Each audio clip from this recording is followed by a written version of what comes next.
Las risas llenaban los cines. Las marquesinas brillaban con sus nombres.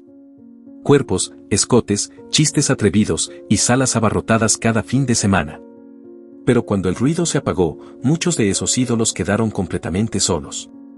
En este video vas a ver cómo algunas de las estrellas más famosas del cine de ficheras pasaron de la gloria absoluta al silencio, la enfermedad, el escándalo o el olvido. Y algunas de estas historias terminan mucho peor de lo que imaginas. Porque una cosa es subir a la cima. Y otra muy distinta, sobrevivir cuando las luces se apagan. Si te gustan estas historias del espectáculo sin maquillaje, suscríbete y activa la campana. Aquí contamos lo que pasó después de la fama.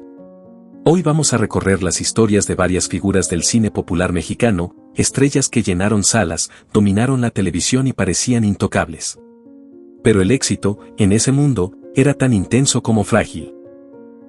Y antes de empezar, cuéntanos desde qué país estás viendo este video.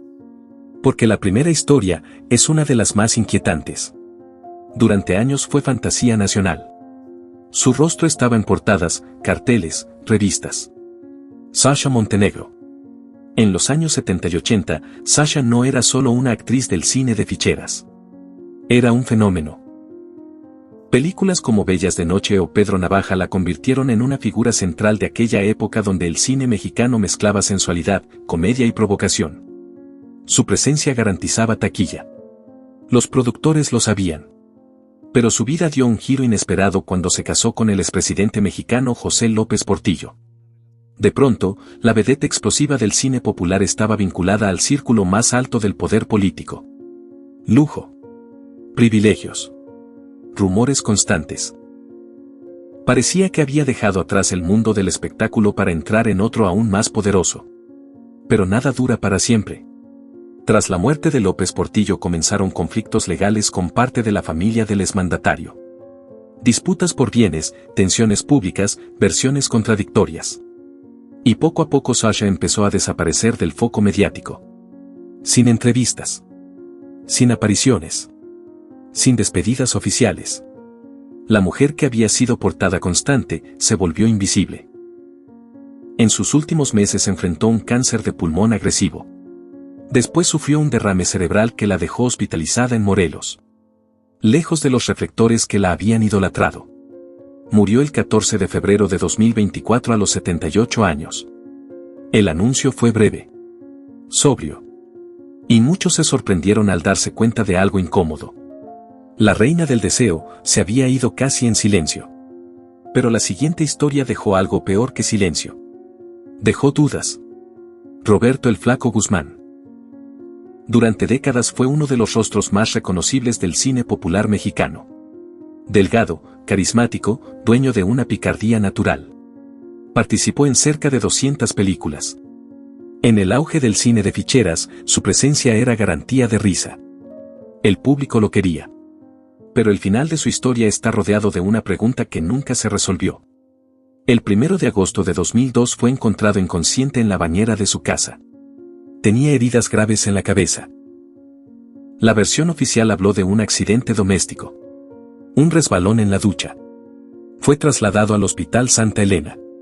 8 días después murió a los 65 años por trauma craneoencefálico e infarto cerebral. Pero su familia nunca creyó completamente esa explicación.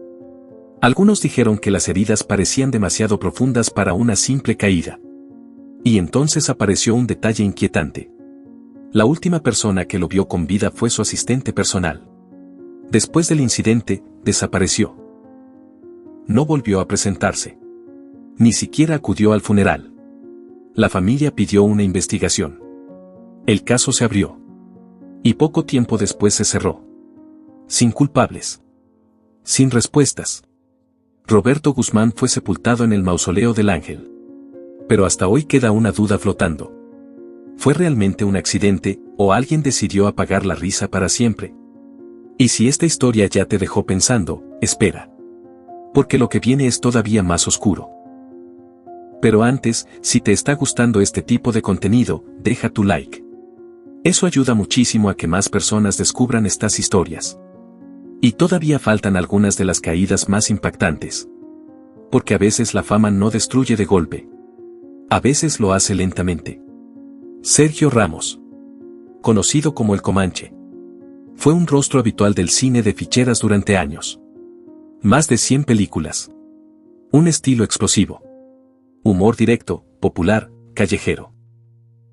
En cintas como Los Beverly de Peralvillo compartió escena con figuras como Carmen Salinas y Alfonso Sayas. El público lo asociaba con carcajadas. Pero detrás del escenario había otra batalla. Durante más de 25 años luchó contra el alcoholismo y la drogadicción. Entradas y salidas de centros de rehabilitación. Promesas de cambio. Recaídas. Su matrimonio resistía con dificultad.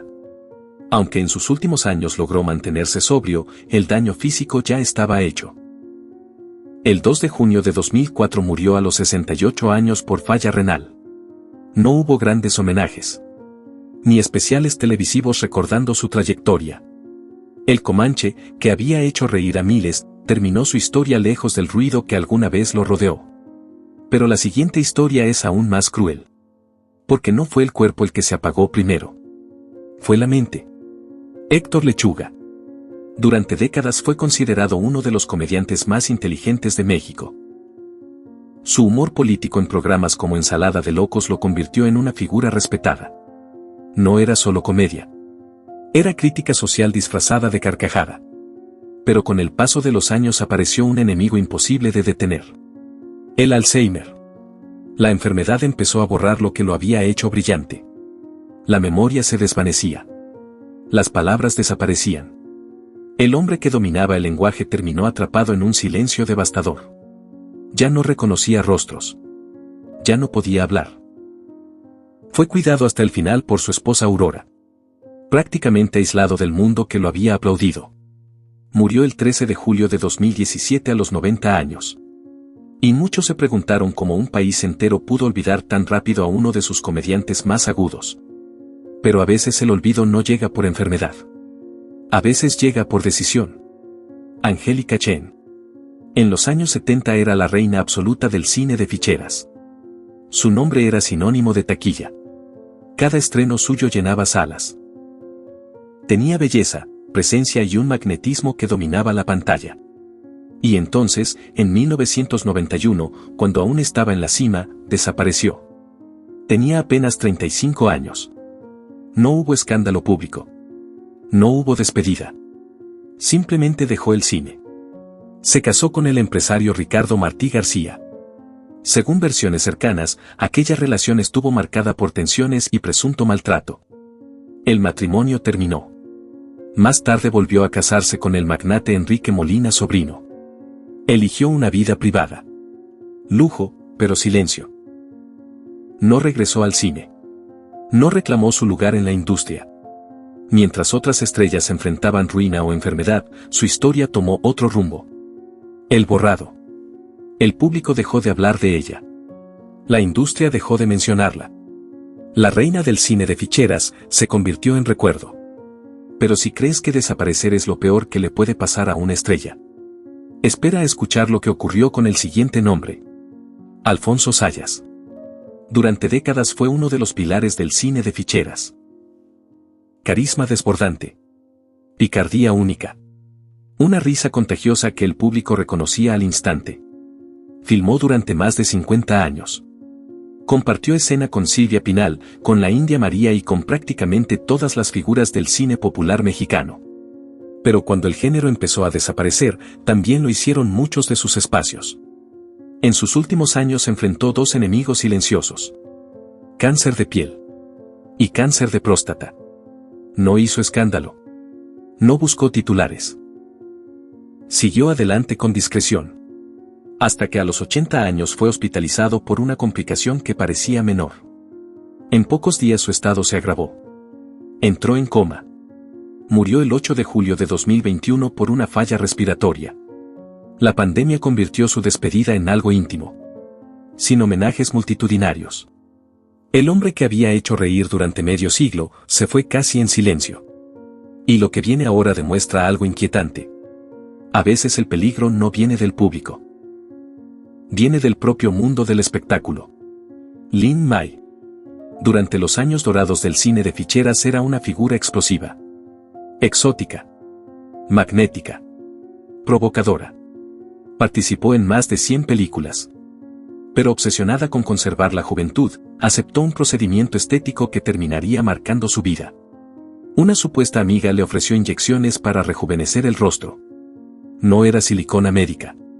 Era una mezcla de aceite de cocina y aceite para bebé. El daño fue devastador. Inflamaciones severas.